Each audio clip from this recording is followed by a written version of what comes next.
So in this segment of this video, we are going to discuss how easily you can access Microsoft List.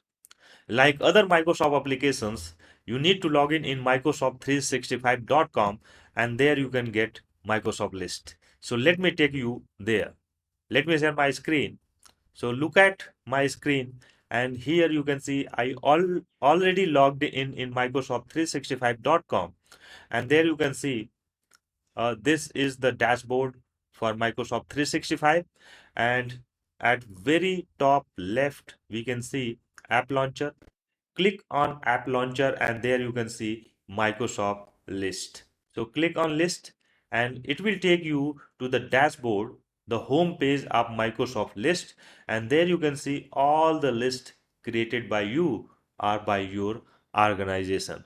These are the lists created by us and that's why you can see we have these many lists for our organization.